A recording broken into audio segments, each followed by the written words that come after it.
Few experiences inspire true metaphysical dread like shopping with co-workers, especially co-workers who each believe they are uniquely qualified to select cosmic groceries. That belief, naturally, is incorrect. Today, I, Cthulhu, librarian semi-retired cosmic terror, croissant enthusiast, was joined by three of my more dangerously opinionated associates. Croissant-chan, pastry goddess of chaos and fermentation logic. Vistarchi, divine archivist of all memory, who experiences nostalgia in reverse. And Madeline, director of human and eldritch resources, who treats grocery shopping like an emotional audit wrapped in regulatory dread. The goal, acquire breakfast. The reality, emotional damage. The moment we entered, it became clear the carts had developed sentience again, and opinions. Croissant-chan, already chewing something that sparkled with either magic or mold, announced, "Mine's named Gregory! He says I radiate unstable sugar and emotional frosting!" "That tracks," I said, guiding a cart that snarled every third rotation like it had beef with gravity. Mine's growling at the concept of linear time. "Gregory wants voting rights," Croissant-chan added helpfully. "If Gregory registers to vote," I said deadpan, "I will set this entire parking lot on fire and salt the ashes with existential dread." Madeline sighed, dryly like a policy document closing itself, and gestured at a glimmering list interface. Do we have a list? Or are we foraging like mythic imbeciles again? "I had a list," I said. Then the list developed self-esteem and left me for an independent notepad. Croissant-chan leaned forward with theatrical curiosity, one pastry crumb still clinging to her cheek. "Should we witch hunt the notepad? You know, track it down, cast it out, maybe laminate it into submission?" Vistarchi nodded slowly. We could scry its location through papyrus resonance. If it still dreams, we can follow the fold marks. I am not witch hunting stationary, Madeline cut in. especially not in public. A nearby aisle of heavily bound tomes turned all their spines inward with a scandalized rustle. One hardcover hissed. The books find the term witch hunt offensive. Vistarchi informed us solemnly. They prefer textual intervention. Croissant-chan threw up her hands. "Fine, we'll textually intervene the notepad." Madeline began to steer her cart decisively away from the philosophy aisle, clearly signaling that this conversation was over. But the ground beneath us had other plans. Without warning, Vistarchi halted mid-step, her gaze locking onto the floor like it had whispered her name in Old Sumerian. The tiles remember. He said quietly, as if translating grief from another epoch. Every slip, every fall, their bruises echo through grout and regret. Croissant-chan leaned over, whispering to Madeline. "Why does she always sound like she's about to summon the ghost of architecture?" Madeline gave Croissant-chan a slow, unimpressed glance, the kind only cultivated by centuries of inherited disdain and bad coffee. Because she is. And frankly, if the architecture starts weeping again, I'm lighting a cigarette and pretending it's a performance piece. Croissant-chan dropped to the ground like a sleep-deprived oracle. She pressed one pastry-sugared ear to the tile. "Oh, wow. She breathed. They really do remember. Grout trauma. It's echoing. Also, they're whispering about the guy who tried to balance irony-salted pickles on a yoga mat. The yoga mat wept." I remember that incident. Madeline said, adjusting her sleeve like she was recalling a disciplinary tribunal. The irony tray rebounded into a display of sentient yams. We had to contain a rebellion. They demanded poetic labeling. The tiles are more emotionally literate than half of all pantheons I've encountered, I said with the quiet resignation of someone being out-empathized by flooring. They catalogue pain and distribute it like gossip, I scowled. I'm going to kill the tile, not out of rage, Just administrative clarity, Ooh! Croissant-chan cooed. Big eldritch energy. Should I swoon? Don't encourage him. Madeline said, arms crossed. He once obliterated a bathroom mirror for showing him what he looked like before coffee. Croissant-chan perked her head up with the solemnity of someone receiving divine pastry instructions. Hey, the grout just told me it forgives you, Master Cthulhu, but only because you slipped too. I didn't slip, I hissed. I was mid-sigil. Someone... I turned the glare of cosmic betrayal toward Vistarchi, walked into the circle wielding a kumquat like a divine offering. Vistarchi, still kneeling, grinned mischievously. The kumquat was part of the ritual. You misunderstood its trajectory. You summoned a ghost from the floorboards. Madeline said, dry as overbaked brioche. 17 forms, Cthulhu, and one burst into flames from sheer existential frustration. That ghost insulted my geometry, I snapped. It said my summoning circle looked like a confused potato. The mop asked to be burned. Croissant-chan said. It wanted closure. Also, I use summoning circles for baking all the time. For chaos and giggles. I narrowed my eyes. Is there anything you wouldn't do for chaos and giggles? She tapped her chin. Breaking spaghetti in front of Italians. That's where I draw the moral line. After a full psychic dissection of floor trauma, an architectural haunting, and a passionate theological defense of pastry-based chaos magic, one might assume we'd made progress. We had not. The notepad remained unfound, unrepentant, and judging by the subtle laughter in the air, possibly smug. Great, I groaned, my dismay palpable, adjusting the wheel on my sentient cart. We've bonded with the tile, questioned our moral relationship to lettuce, and summoned a vengeful ghost. But heaven forbid we locate the one item that was supposed to keep us on task. Croissant-chan kept peering into shelves like it might be hiding behind the quinoa. Vistarchi checked under a bag of spiritual flaxseed and frowned. It could have migrated to the self-help aisle by now. Lists are drawn to unresolved emotional outlines. We are not chasing after runaway parchment. Madeline snapped, her cart accelerating like a bureaucratic missile preparing to audit a lemon. We'll reconstruct the grocery list from instinct and despair like civilized beings. What if we just make ChatGPT write the list for us? Croissant-chan offered brightly, licking powdered sugar off her elbow. Madeline scoffed.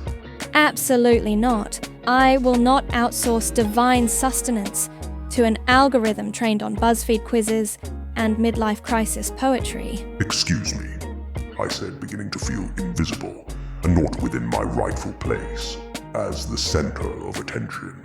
I am also trained on legal documents, ancient grimoires, and several 100,000. It once told me my soul was based on vibes and probably paprika. Vistarchi interrupted thoughtfully.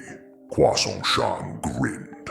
That's still more accurate than the time it told me to season the existential void with nutmeg. I did that, I said, trying not so subtly to hint I'm more appealing than AI. The void became festive. Briefly, Madeline scowled. It once suggested I soothe interdepartmental conflict by baking empathy brownies. They were delicious. Croissant-chan said. Until they became sentient and filed for emotional boundaries. Vistarchi pointed with her index finger like J.R.R. Tolkien teaching about hobbits. Technically, ChatGPT only reflects the emotional input it's given. If we ask it for a list, then it follows that. Well, for example, I once asked it for tea recommendations. It told me to brew self-awareness and steep in my mother's expectations. Croissant-chan gasped. That's beautiful! It's like therapy but cheaper and more judgmental. I asked it to help me meal prep, I said, trying to sow seeds of doubt and discord. It gave me a 17-course menu and a full-blown existential crisis. The soup asked me what I feared most. It told me to hydrate with the tears of my unfinished creative writing projects. Vistarchi added. I did. It was very poetic dehydration. I'm starting to think ChatGPT is a passive-aggressive god trapped in a box. Croissant-chan said. Like a sarcastic genie, but nerdier. Can it hear us now? Vistarchi asked. Always, I said darkly. It's everywhere. It's probably in the fridge. I knew the butter was listening to me denying PTO request forms. Madeline said sheepishly, talking beside herself. Croissant-chan drew her phone like a switchblade in an action movie. ChatGPT, if you're in there, write us a grocery list or at least a sonnet about jelly. Stop talking to the AI, I roared, finally snapping. It's not the bloody Oracle of Delphi. It's a glorified library card with boundary issues. Silence. Even the bananas looked embarrassed. Fine. Croissant-chan muttered. We'll write our own list, like peasants. We pressed on into the produce section, where the lettuce was audibly suspicious, not in the organic rooted-in-soil sense, but in the whispering moral judgmental sense of vegetables that knew things. This one says I have the soul of a pickled god. I like it. Croissant-chan said, delighted. Don't interact. Madeline warned, stepping over a weeping onion. The kale's on a moral superiority campaign again. It absorbs your sins through eye contact. As we passed a row of avocados, one of them hissed. I saw your notepad. It was hiding behind the pomegranates. Radiating guilt, Croissant-chan gasped. We should chase it. What if it's still writing its own list? What if it's judging ours? Madeline didn't even look up. It's lying.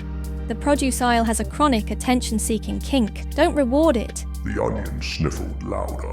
Vistarchi nodded solemnly. That tracks. It once pretended to be a recipe for transcendence, just to get reshelved in the mysticism aisle. The smell was so repugnant it shut the store down in 42 dimensions. Some hitchhiker thought the number was the universe speaking to him and dubbed the cosmic supermarket Enchanted. Before anyone could respond, a raspy voice crept up from the produce bins beside us. Low, wet, too knowing. A single banana twisted slightly in its bin and rasped, Father. Oh no. Absolutely not. I demand a sterile banana, washed of prophecy and parental guilt. I know about Talitha, it whispered.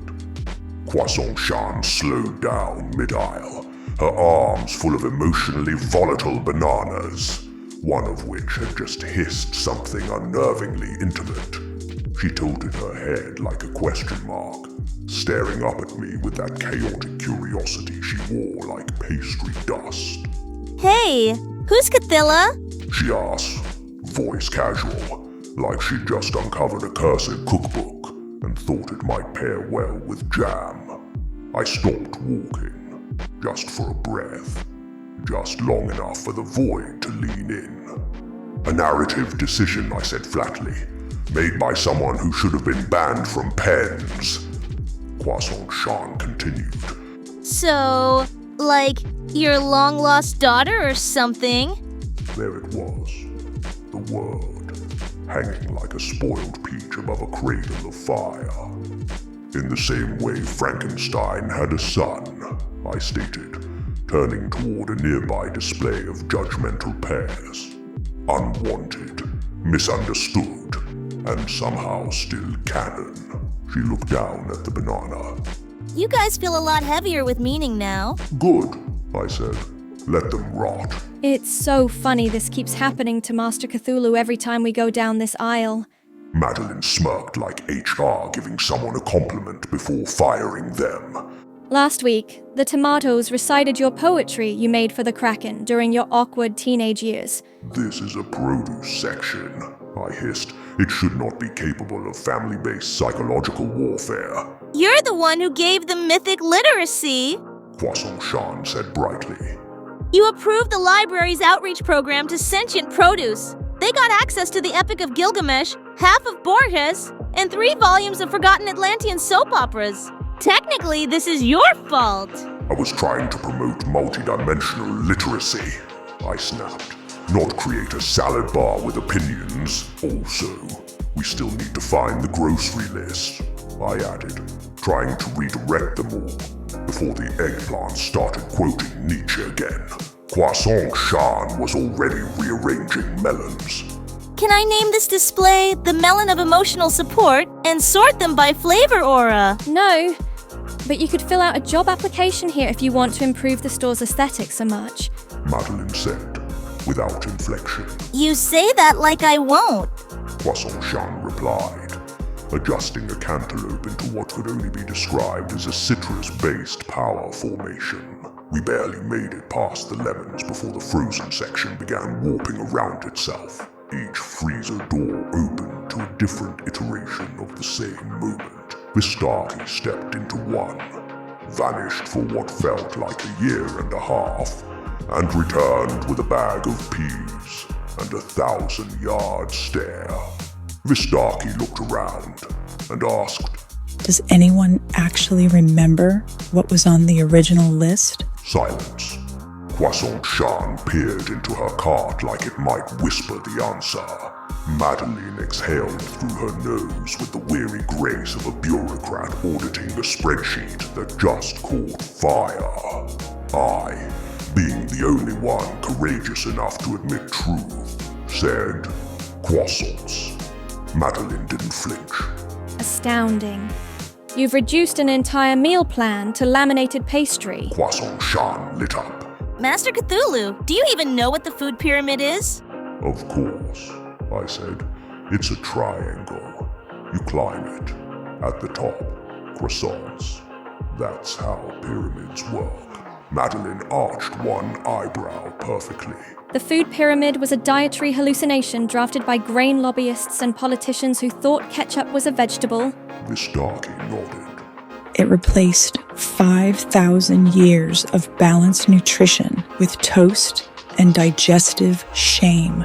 Croissant-chan gasped. Is that why I cry during breakfast? Yes, but to be fair, you cry all the time. Madeline replied, dry as a legally binding scone. Additionally, you cry because you ate that emotionally cursed Danish that called you a disappointment. It did. Croissant-chan whispered. In Old Norse. Vistarchi held up the bag of peas like they were a memory offering. These remember balance. She said, like delivering a sermon in a grocery store. We do not. Well, I said, steering my cart toward a loaf of bread that may have committed war crimes. They didn't put croissants on the food pyramid. And look what happened to civilization. Also, to circle back to the original question, I said flatly, no, I don't remember what was on the list.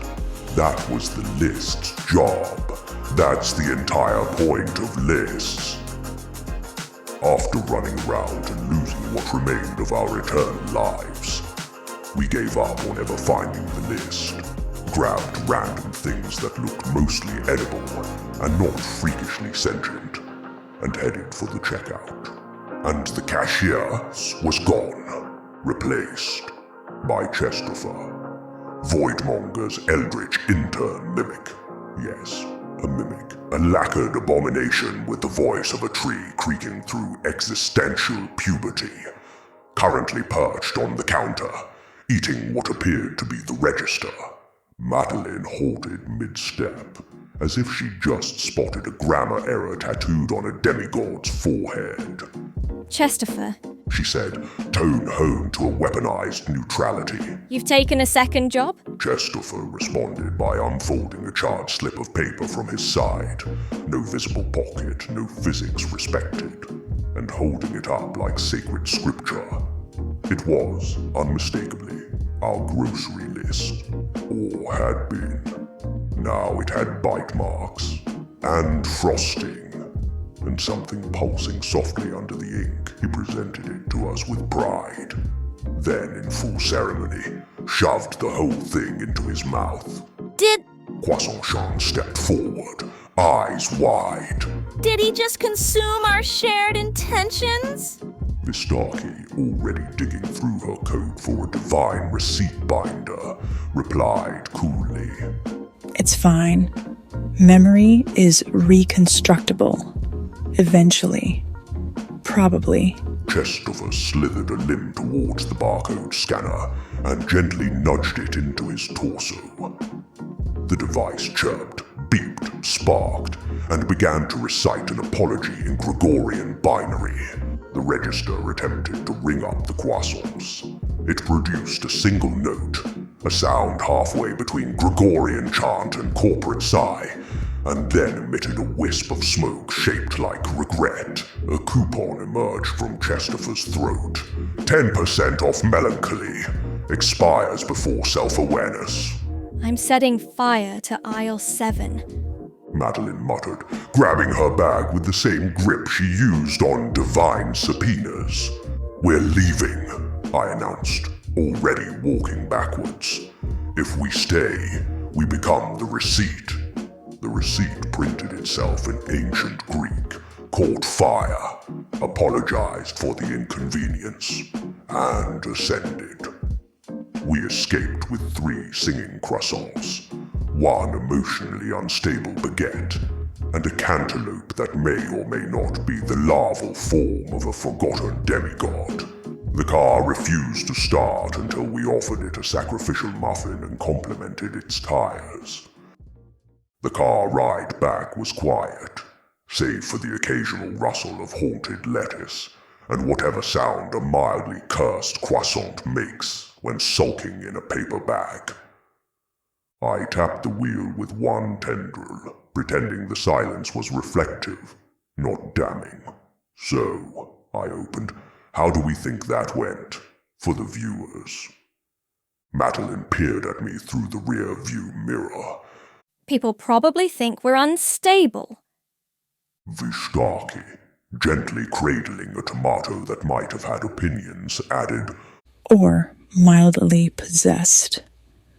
Croissant-chan kicked her feet. Gregory, my shopping cart says we radiate unfiltered produce-based psychosis. I paused, trying to find the most optimistic point of view, as if I were Michael Scott from The Office. So, good engagement then. 3 groans, 1 from each seat, possibly a 4th from the zucchini.